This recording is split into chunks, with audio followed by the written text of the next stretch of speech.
नवशिव astro में आप सभी का स्वागत है। नवशिव एस्ट्रो आपका अपना चैनल जहां पर हम लोग ज्योतिष, न्यूमरोलॉजी, धर्म इन विषयों की बात करते हैं और आज भी हम लोग यहाँ बहुत महत्वपूर्ण विषय पर बात करेंगे। हम लोग यहाँ पर बात करेंगे कि सिंह राशि वालों के लिए राहु केतु का जो राशि परिवर्तन होने वाला है वो कैसा रहने वाला है। दोस्तों, राहु केतु का जो राशि परिवर्तन होता है, ये बहुत इंपॉर्टेंट होता है क्योंकि एक लंबे समय तक हमारे जीवन को प्रभावित करता है। समान रूप से राहु केतु एक राशि पर 1.5 साल तक रहते हैं और ज्योतिष शास्त्र के अंदर राहु और केतु को मैलेफिक पॉइंट माना जाता है, यानी कि ऐसे ग्रह माना जाता है जो हमें कहीं ना कहीं कष्ट देते हैं। और जब सिंह राशि की बात आती है तो ये उनका मैलेफिक नेचर थोड़ा सा बढ़ जाता है क्योंकि सूर्य जो कि सिंह राशि के स्वामी हैं वो राहु केतु के परम शत्रु हैं। तो स्थितियाँ जो होती हैं राहु केतु की वो बहुत अच्छी नहीं होती हैं, खास करके सिंह राशि वालों के लिए। तो अब आपको ये देखना होगा कि राहु केतु का प्रभाव आपको कहाँ-कहाँ परेशान कर सकता है और कहाँ-कहाँ पर आपको सावधानी रखनी चाहिए। दोस्तों, इस वीडियो में हम लोग सिंह राशि वालों पर राहु केतु के राशि परिवर्तन का क्या प्रभाव होगा, क्या अच्छे प्रभाव हो सकते हैं, क्या बुरे प्रभाव हो सकते हैं, कब ये प्रभाव होंगे और कितने ये प्रभाव हो सकते हैं, ये सारी चर्चा करेंगे। दोस्तों, इस सारी चर्चा को आरंभ करने से पहले मैं आपसे एक निवेदन करना चाहूँगा कि अगर आप पहली बार हमारे चैनल पर आए हैं तो कृपया इसे सब्सक्राइब अवश्य कर लें। हमारे द्वारा बनाए गए वीडियोज़, हमारे द्वारा दिए गए प्रेडिक्शन बहुत एक्यूरेट होते हैं। किसी भी पेड सेशन में आपको जितना कोई एस्ट्रोलॉजर से कंसल्ट करने को मिलेगा, उससे कहीं ज़्यादा जानकारी हमारे चैनल के ऊपर आपको मिलेगी, वो भी बिल्कुल फ्री में। तो कृपया हमारे चैनल को सब्सक्राइब अवश्य कर दीजिएगा और आने वाले वीडियोज़ को देखते रहिएगा, ताकि और आपको पता चल जाएगा कि हमारी एक्यूरेसी कितनी ज़्यादा है। चलिए आरंभ करते हैं।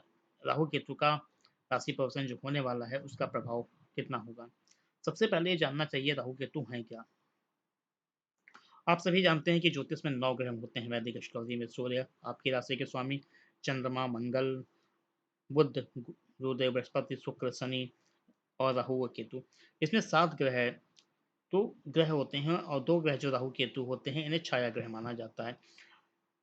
मैथोलॉजी के हिसाब से आप सभी जानते हैं कि राहु जो था वो एक दैत्य था जो कि सागर मंथन के समय अमृत पीने के लिए बैठ गया था देवताओं के बुश में। भगवान विष्णु ने उसका सर काट दिया था चक्र से। तो जो ऊपर का हिस्सा था, सिर का भाग था, वो राहु बना और जो धड़ का भाग था वो केतु बना। तो वही राहु केतु, इसीलिए राहु केतु को राक्षस ग्रह भी माना जाता है। सूर्य राहु से केतु का प्रमुख शत्रु ग्रह माना जाता है। इसके जब सिंह राशि की बात आती है तो वहां पर सूर्य राहु केतु के दुष्प्रभाव थोड़े से ज्यादा बढ़ जाते हैं।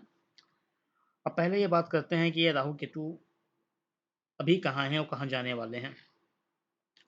दोस्तों, सभी ग्रह जो होते हैं 12 राशि होती हैं। आप सभी जानते हैं कि 12 राशि होती हैं और उनका एक क्रम होता है। पहली राशि मेष, दूसरी वृषभ, तीसरी मिथुन, चौथी कर्क, पांचवी आपकी राशि सिंह, छठी कन्या, सातवीं तुला, आठवीं वृश्चिक, नवीं धनु, 10वीं मकर, 11वीं कुंभ और 12वीं मीन।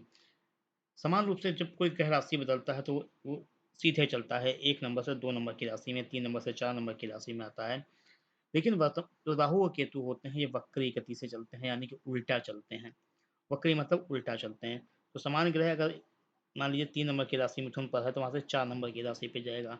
लेकिन जो राहु केतु होते हैं वो उल्टा चलते हैं।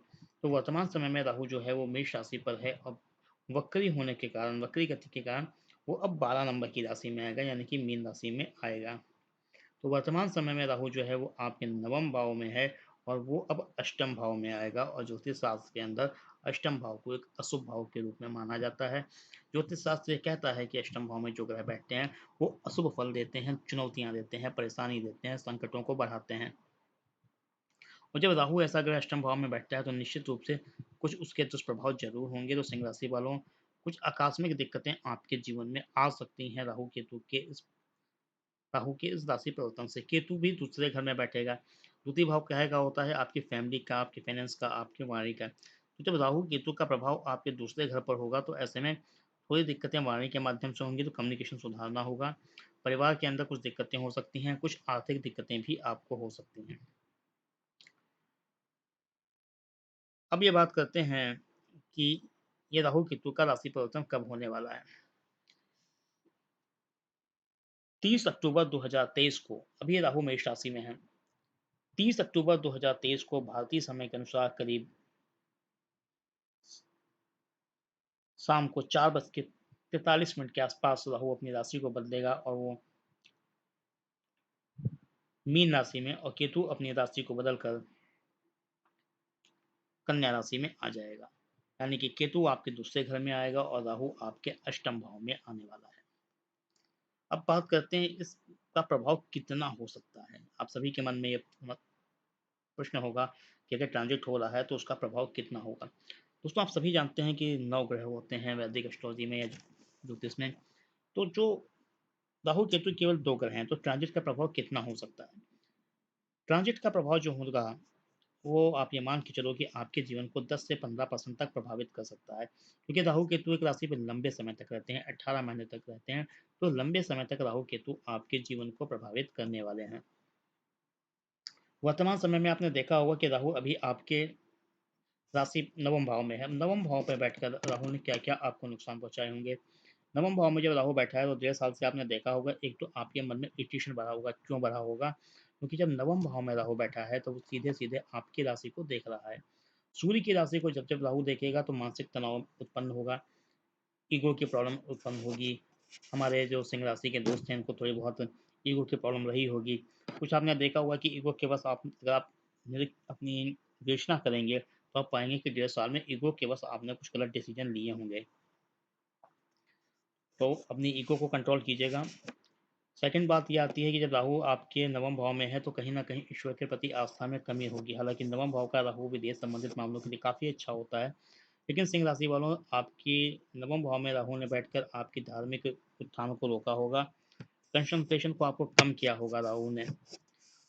अब राहु आ रहा है अष्टम भाव में और केतु पहले अभी आपके तृतीय भाव में। तो केतु के तृतीय भाव में रहने से हो सकता है पिछले 1.5 साल में भाई बहनों के साथ संबंध खराब हुए हों, छोटी छोटी यात्राएं आपने की हों जिसमें कुछ नुकसान भी आपका हुआ हो। ऐसी समस्याएं आपके साथ राहु केतु के नवम और तृतीय भाव पर प्रभाव के से रही थी। अब ये दुष्प्रभाव खत्म हो जाएंगे। किस्मत आपका अच्छे से साथ देगी क्योंकि आपके हाउस ऑफ लक पर राहु का प्रभाव नहीं रहेगा। ईश्वर के प्रति आस्था में वृद्धि होगी। एजुकेशन के लिए एक अच्छा समय आ रहा है क्योंकि नवम भाव से राहु हट जाएगा तो हायर एजुकेशन के जो बच्चे हैं, हायर स्टडीज़ के जो बच्चे हैं, वो अपने जीवन में अच्छा करते हुए दिखाई देंगे। तो हम कह सकते हैं कि राहु का ये राशि परिवर्तन कुछ चीज़ों के लिए अच्छा है। अब जब राहु आपके अष्टम भाव में आएगा तो अष्टम भाव होता है आकस्मिक चीज़ों का। आकस्मिक चीज़ों में क्या हो सकता है? आकस्मिक चीज़ों में राहु के आने से कुछ आकस्मिक दिक्कतें आपके जीवन में आ सकती हैं। ये दिक्कतें ऐसी दिक्कतें होंगी जो अचानक आ सकती हैं आपके जीवन में, यानी कि आकस्मिक प्रॉब्लम आएंगी। तो वाहन वगैरह चलाने में सावधानी रखनी है, पहला काम तो आपको ये करना है। जो लोग गंभीर बीमारियों से पीड़ित हैं उन्हें बिल्कुल भी डॉक्टर की एडवाइस को अनदेखा नहीं करना है। वैसे तो किसी को नहीं करना चाहिए, लेकिन अगर आपको कोई प्रॉब्लम है तो आपको बिल्कुल नहीं करना चाहिए, क्योंकि राहु अचानक प्रॉब्लम दे सकता है। अचानक कुछ प्रॉब्लम आपके पैतृक प्रॉपर्टी वगैरह को लेकर हो सकती है। अगर प्रॉपर्टी को लेकर केस वगैरह आपका चल रहा है तो वहाँ पर दिक्कतें आपके साथ हो सकती हैं। राहु की दृष्टि आपके 12वें घर पर भी रहने वाली है, तो 12वें घर पर राहु की दृष्टि आपके आकस्मिक खर्चों को बढ़ा सकती है। तो खर्चे आपके अत्याधिक हो सकते हैं, तो खर्चों को थोड़ा सा कंट्रोल करना होगा। राहु जब आपके अष्टम भाव में है तो केतु कहाँ बैठेगा? आपके सेकंड हाउस में। सेकंड हाउस होता है फैमिली एंड फाइनेंस का और आपकी वाणी का, कुटुंब का आपके। तो राहु केतु का प्रभाव द्वितीय भाव पर होने से कुटुंब से थोड़ा सा डिस्टेंस मेंटेन कराएगा। ये डिस्टेंस दो तरीके से हो सकता है, तो लड़ाई झगड़ा हो, वैचारिक मतभेद हो जाए। दूसरे ऐसा भी हो सकता है कि आपको अपने कार्य को लेकर, अपने प्रोफेशन को लेकर अपने जन्म स्थान से दूर जाना पड़े, अपने परिवार से दूर रहना पड़े। ऐसी संभावना भी बन सकती है। द्वितीय भाव पर राहु केतु का प्रभाव ये भी कह रहा है आपसे कि आर्थिक मामलों में थोड़ी बहुत दिक्कत हो सकती है, तो पैसों को संभाल के आपको खर्चा करना चाहिए, एक अच्छा बजट मेंटेन करना चाहिए, क्योंकि तब राहु की दृष्टि 12वें घर पर भी है। तो ऐसे में हो सकता है कि एक्सपेंसेस आपके काफ़ी ज़्यादा बढ़ जाएं, जिससे कि परिवार में पैसों को लेकर विवाद शुरू हो सकता है। खाना पीना थोड़ा सा डिस्टर्ब हो सकता है। अच्छा खाना पीना खाइए और अपनी दिनचर्या को मेंटेन कीजिएगा आने वाले समय में। केतु के द्वितीय भाव में होने से वाणी आपकी प्रभावित हो सकती है। आप बोलेंगे कुछ, लोग समझेंगे कुछ और उसके परिणाम कुछ और निकलने वाले हैं। तो बेहतर है कम्युनिकेशन को थोड़ा सा इम्प्रूव कीजिएगा। व्यर्थ में बोलेंगे तो दिक्कत ही पैदा होगी। कम से कम बोलें, अच्छा बोलें और ऐसा बोलें जिससे कि किसी को दुख ना पहुंचे। ये चीज़ें आपको बना के रखनी है। अब बात ये आती है कि अगर आपकी व्यक्तिगत दशाएं अच्छी चल रही हैं तो कोई बहुत ज़्यादा नुकसान आपको नहीं होने वाला है इस ट्रांजिट का। तो बहुत ज़्यादा परेशान होने की आवश्यकता नहीं है। लेकिन अगर आपकी व्यक्तिगत दशाएं भी खराब चल रही हैं तो ऐसे में स्थिति थोड़ी ज़्यादा खराब हो सकती है आपके साथ। आपको करना चाहिए कि आप अपने व्यक्तिगत दशाओं को चेक करें। अगर आपके व्यक्तिगत दशाएँ सूर्य की हैं, चंद्रमा की हैं, मंगल की हैं, गुरुदेव बृहस्पति की हैं, तो स्थिति उतनी खराब नहीं होने वाली है। इसके विपरीत अगर शनि की दशा है, तो शनि भी सूर्य का शत्रु है।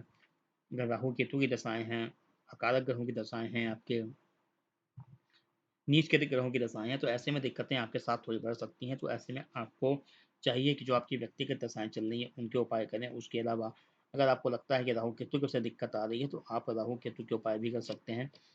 राहु केतु के उपाय में दुर्गा सप्तशती का पाठ, माता चामुंडा की पूजा, निर्वाण मंत्र का जाप, ये छोटे-छोटे उपाय आपके लिए काफ़ी हद तक मददगार साबित हो सकते हैं। इससे जो दुष्प्रभाव आपके ऊपर हो सकते थे, वो थोड़े कम हो सकते हैं। और अपनी तरफ से सावधानियाँ बना के रखें, जो आपको बताया मैंने कि कम बोलें, सोच समझ के बोलें, वाहन वगैरह धीमे चलाएँ, डॉक्टर की सलाह को मानें। अगर ऐसा आप करते हैं तो आपके साथ कम से कम प्रॉब्लम होनी चाहिए। दोस्तों, मुझे उम्मीद है वीडियो आपको पसंद आया होगा। धन्यवाद दोस्तों। जय लक्ष्मी माता। ओम नमः शिवाय।